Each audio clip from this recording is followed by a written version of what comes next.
Sometimes I feel pity to this Chituma man, Chituma Rushoche.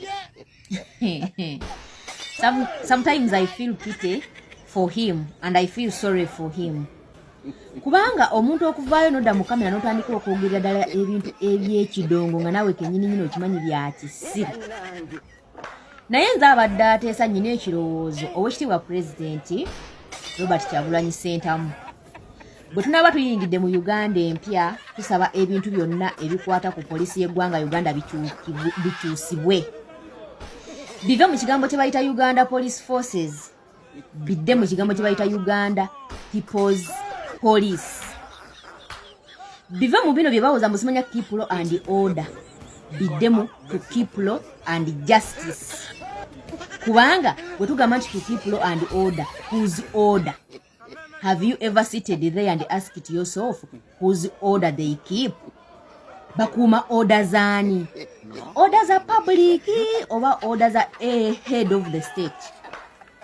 Bino ebintu bya kidongo byatusiruwaza. And by the way, Bannayuganda bonna abasinga obungi bagamba to keep law and order. Whose order? Don't you think that bano abantu bakola mulimu gwabwe? Don't you think that kugamba baddembe okusuula amateeka ne bakuuma orders? Kubanga naffe kennyini nyini tukibawandiikako to keep law and order. Oba okitegeera? Kitegeeza amateeka bwe gagaana bajja kuuma ebiragiro. Ebiragiro ebyani? Ebiragiro bya head of the state. So kati birina okukyukamu. Tugambe nti to keep law and justice. Okuuma amateeka n'obwenkanya. Kitegeera. Bive mu kino simanya Uganda People's, simanya Uganda Police Force. Force ki? Baba forcinga kiba forcingani?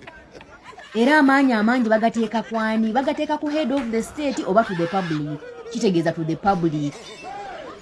Bw'ogamba Uganda Police Force kitegeeza that force bagiteeka ku public.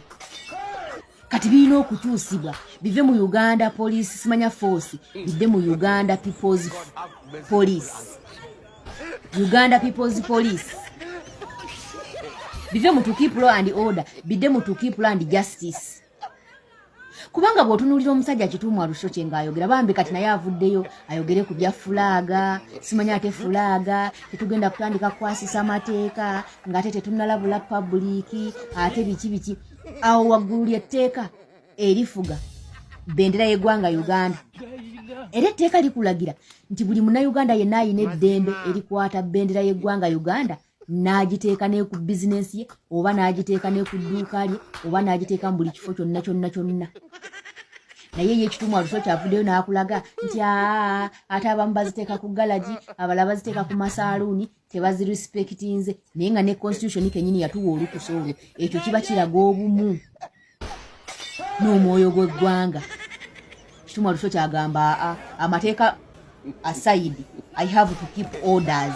Kubanga boss wa mugambye go in camera and start talking nonsense. He's keeping orders. Era ne bwe tuba tubanenya ne bwolaba banyiiga tubanenyeza bwerere kubanga gwe mulimu gwabwe to keep law and order. When the law fails and they start keeping orders, whose orders? Kitegeeza the order from the state, head of state. Kitegeera kati bano abasajja babeera ku mulimu gwabwe n'okwogera ebyekisiru n'okukola ebyekisiru n'okuteekako amaanyi amangi baba ku mulimu gwabwe kubanga babayita police force. Kitegeeza bajja kukozesa force. Kitegeera ebintu byabwe bya force to keep law and orders. If law fails they will keep orders. Oba kitegeera that is the service we get from them and it is their duty by the way, and Ugandans we are proud of them. We are proud of it. Police have to keep law and order. Whose orders? Whose orders? Bano ebirina okukyukamu mu Uganda empya ebeere Uganda People's Police. Ebeere to keep law and justice, not orders. Orders from who? It means from the head of the state and they are keeping their bosses' orders. Kitegeera ebyo ebintu bya kisirusiru ani yabireeta n'okubireeta ebyo bisirogani. The police has to keep law and order. Whose order? It means they will fail laws and they keep orders. Still bajja kusigala nga bakyakola mulimu gwabwe. Bamukitegeera ekintu ekyo. Ogenda otunuulira omusajja de kituuma maani. Like seriously, and you feel sorry for him.